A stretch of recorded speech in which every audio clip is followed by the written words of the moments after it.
السلام علیکم سامعین اور ناظرین، آج کی اس ویڈیو میں ہم بیان کرنے جا رہے ہیں اسم کی تعریف اور اس کی مختلف اقسام۔ جی ناظرین، اسم سے کیا مراد ہے؟ اسم وہ کلمہ ہے جو الفاظ کسی شخص، جگہ یا چیز کے نام کو ظاہر کرتے ہیں، وہ اسم کہلاتے ہیں۔ ہم پہلے بھی پڑھ چکے ہیں، اسم کسی شخص، جگہ یا چیز کے نام کو ظاہر کرتا ہے۔ جیسے علامہ اقبال پاکستان کے قومی شاعر ہیں، یہ جملہ ہے۔ اب اس میں جتنے بھی چیزوں کے نام ہیں، لوگوں کے نام ہیں، جگہوں کے نام ہیں، تو وہ اسماء ہے۔ علامہ اقبال یہ ایک شخصیت کا نام ہے تو یہ اسم ہے۔ پاکستان ایک ملک کا نام ہے، ایک جگہ کا نام کہہ لیں، ایک چیز کا نام کہہ لیں تو یہ بھی اسم ہے۔ اسی طرح شاعر، یہ بھی ایک شخص کو کہتے ہیں تو یہ بھی اسم ہے۔ ہمالیہ دنیا کا سب سے اونچا پہاڑ ہے تو اس جملے میں ہمالیہ بھی اسم ہے، دنیا بھی اسم ہے، پہاڑ بھی اسم ہے۔ کتا وفادار جانور ہے تو اس جملے میں کتا اسم ہے، وفادار بھی اسم ہے اور جانور بھی اسم ہے۔ وفادار کیوں اسم ہے؟ یہ اس لحاظ سے اسم ہے کہ یہ ایک خوبی کا نام ہے، تو جو خوبی ہو وہ بھی اسم ہی ہوتی ہے۔ کتاب میز پر رکھی ہے، کتاب یہ اسم ہے، چیز کا نام ہے۔ میز یہ بھی ایک چیز کا نام ہے تو یہ بھی اسم ہے۔ اب ہم آتے ہیں اسم کی اقسام کی طرف۔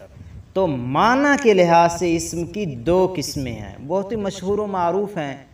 ایک ہے اسم نکرہ اور ایک ہے اسم معرفہ۔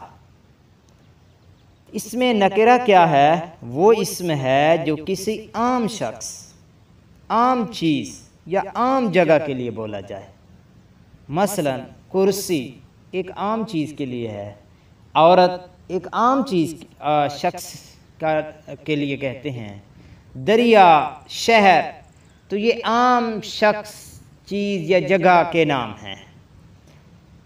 تو یہ اسم نکرہ ہے جو عام شخص، جگہ یا چیز کا نام ہو۔ مثال کے طور پر ہم کہتے ہیں قلم میز پر رکھا ہے، تو قلم کوئی خاص نام نہیں ذکر کیا گیا کسی خاص قلم کا، تو عام ہے تو اس لحاظ سے یہ اسم نکرہ ہے۔ میں نے ایک کتاب خریدی، کتاب ایک عام چیز کا نام ہے تو نکرہ ہے۔ اب ہم آتے ہیں اسم معرفہ۔ جب ہم یہ پڑھ لیں گے تو پھر ان کا فرق بھی واضح ہو جائے گا۔ اسم معرفہ وہ ہے جو کسی خاص شخص، خاص جگہ اور خاص چیز کے لیے بولا جائے۔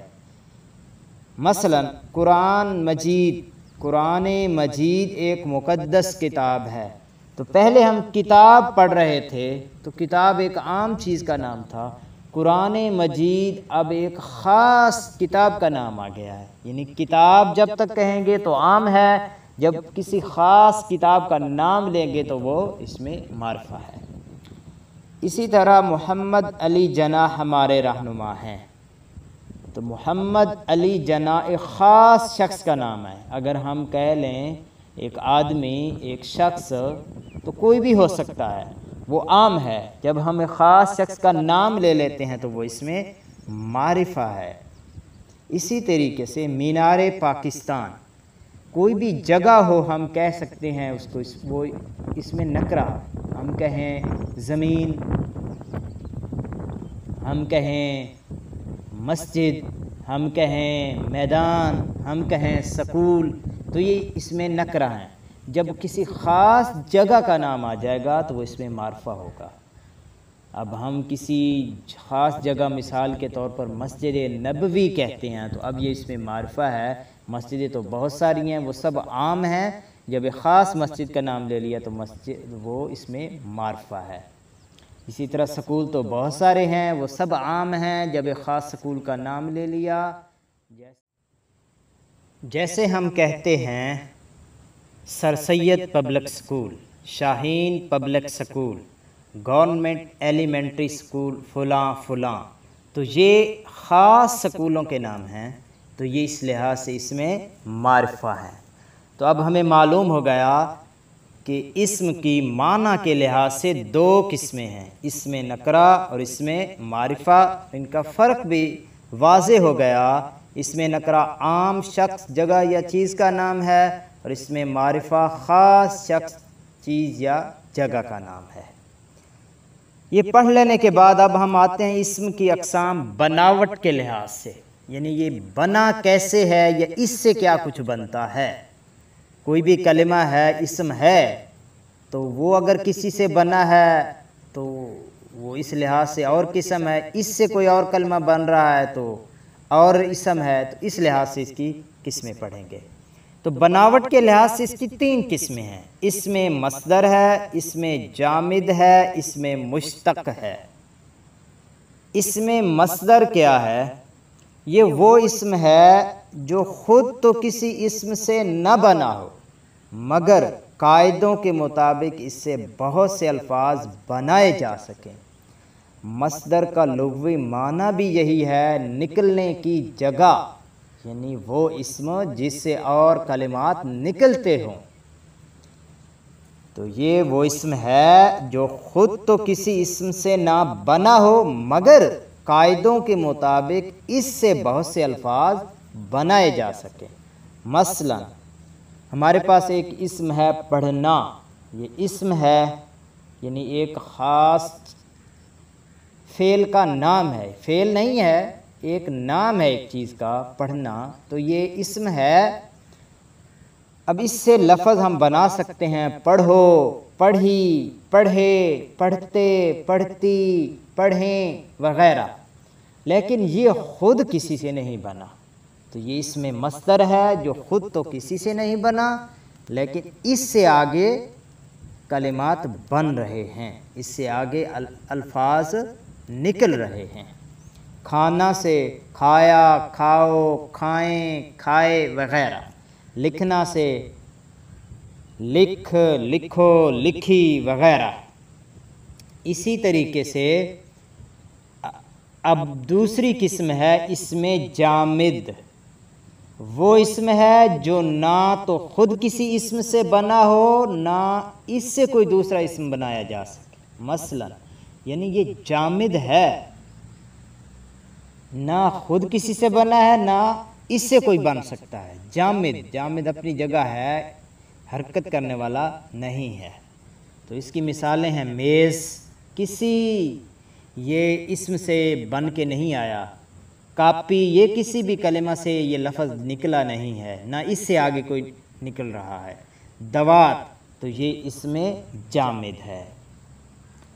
تیسری قسم ہے بناوٹ کے لحاظ سے اسم مشتق، ایسا لفظ یا کلمہ جو کسی دوسرے لفظ سے نکلا ہو، یعنی اس کے پیچھے ایک مادہ مصدر بھی موجود ہو، اس کو اسم مشتق کہتے ہیں۔ مثلا لکھنا سے لکھائی، پڑھنا سے پڑھائی، جاگنا سے جاگ وغیرہ۔ تو یہ تیسری قسم ہے اسم مشتق۔ دوبارہ دہرا لیتے ہیں، اسم کی بناوٹ کے لحاظ سے تین قسمیں ہیں، اسم مصدر، اسم جامد، اسم مشتق۔ اسم مصدر وہ ہے کہ جو خود تو کسی سے نہ نکلا ہو لیکن اس سے نئے الفاظ نکلتے ہوں، جیسے لکھنا سے لکھ، لکھو، لکھتے، لکھیں وغیرہ۔ اسم جامد وہ ہے جو نہ خود کسی سے نکلا ہو، نہ اس سے کوئی نکلتا ہو، جیسے میز، کرسی، قلم وغیرہ۔ اب ہے جی اسم مشتق، تیسری قسم، جو خود تو کسی سے نکلا ہو لیکن اس سے آگے الفاظ نہ نکلتے ہوں، جیسے لکھنا سے لکھائی، یہ لفظ نکلا ہے، یہ اسم مشتق ہے۔ پڑھنا سے ایک لفظ نکلا ہے پڑھائی، اس سے آگے کوئی نہیں نکلتا، تو یہ پڑھائی اسم مشتق ہے۔ جاگنا سے جاگ کلمہ نکلا ہے، جاگ سے آگے کوئی نہیں نکلتا، خود تو یہ نکلا ہوا ہے لیکن اس سے آگے کوئی نہیں نکلتا، تو یہ اسم مشتق ہے۔ تو ہم نے دو قسمیں پڑھ لی ہیں، اس میں نکرہ اور معرفہ معنی کے لحاظ سے تھیں اور بناوٹ کے لحاظ سے 3 ہیں، اس میں مصدر، اس میں مشتق، اس میں جامد۔ اب ہم آتے ہیں اس میں معرفہ کی اقسام، یہ ہم اگلی ویڈیو میں پڑھیں گے۔ تب تک کے لیے اللہ حافظ۔